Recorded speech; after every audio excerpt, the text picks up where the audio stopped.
I'm reading a book called Evil Star. Watch my videos from start to finish, please. Watch my videos from start to finish, please. And woke up gasping for breath in bed in his little attic room, with the first light of the day sweeping in through the open window. Matt did what he always did when he began the day like this. He checked the time on the clock next to his bed. 6:30. Then he looked around him, realizing that he was in his bed, high up in the flat in York, where he had been living for the past 5 weeks. One by one he ticked the item off. There were his school books piled up on the desk. I've read that. Always kept it short, but recently had allowed it to grow, and it was untidy.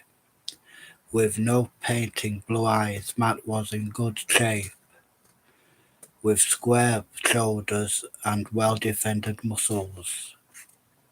He was growing fast. Richard had been carefully to buy him school clothes that were one size up, but as he reached out and pulled on his trousers, Matt reflected that he wouldn't be long before they were too short. Half an hour later, dressed for school and carrying a bag of books, he came into the kitchen. Richard was already there, stacking up the dishes that had been left out the night before. He looked as if he hadn't had any sleep at all. His clothes were crumpled, and throughout he'd been in the shower. He had shaved his hair. His fair hair was still wet, and his eyes were half closed. "What do you want for breakfast?" he asked. "What is there?" Richard swallowed a yawn. "Well, there's no bread and no eggs." He opened a cupboard and looked inside. "We've got some cornflakes, but that's not much. We have any milk?" Richard took a carton of milk out of the fridge, sniffed it, and dumped it in the sink. "It's soft," he announced. He held up his hands in a gesture of apologies. I know, I said get some, but I forgot." "It doesn't matter." "Of course it matters," Richard suddenly lashed out, slamming the fridge door. He was yelling. He was angry with himself. "I meant to be looking after you."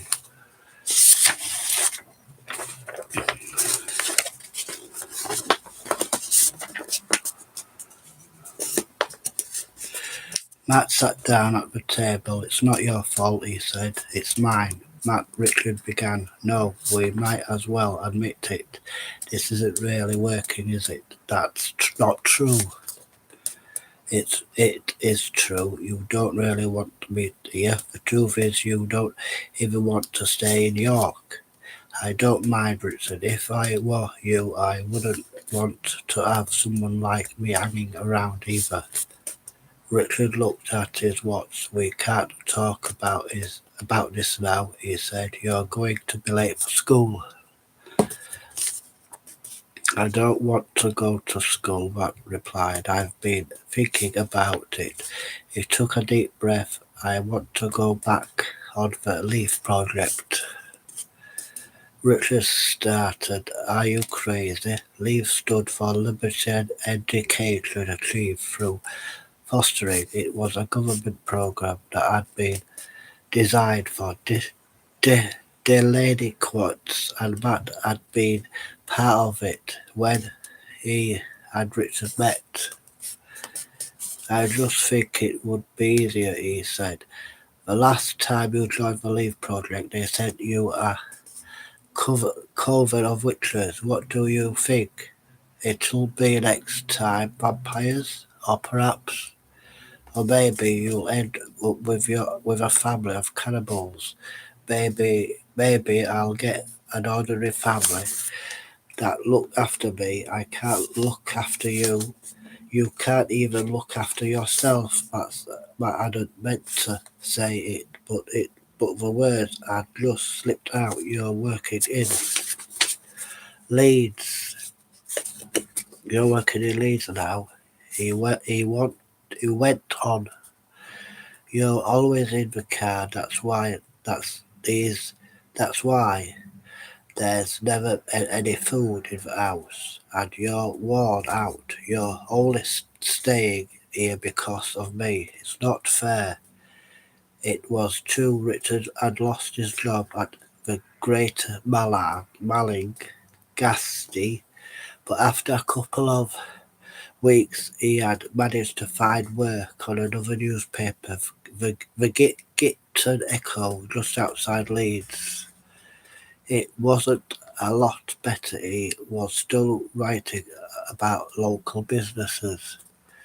The day before he had taken in a new fish restaurant, a rubbish disposal, amenity, and a galactic hospital that was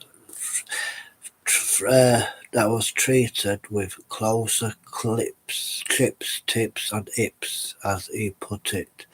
Matt knew what he was also working on a book about their adventures together.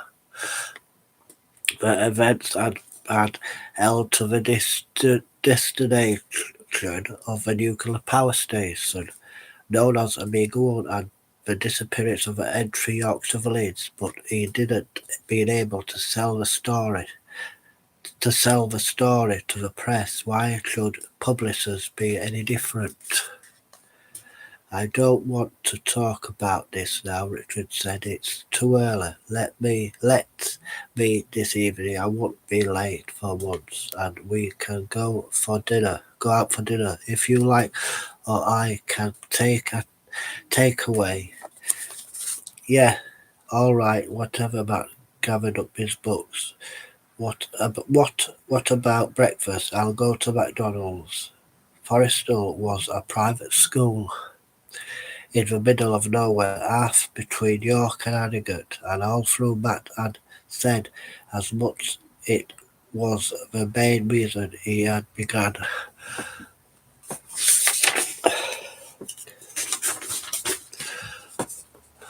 Subscribe and bell to like, thank you. Watch my other videos. Watch my videos from start to finish. Click on my screen. Click on my thumbnail, thank you. Watch my other videos.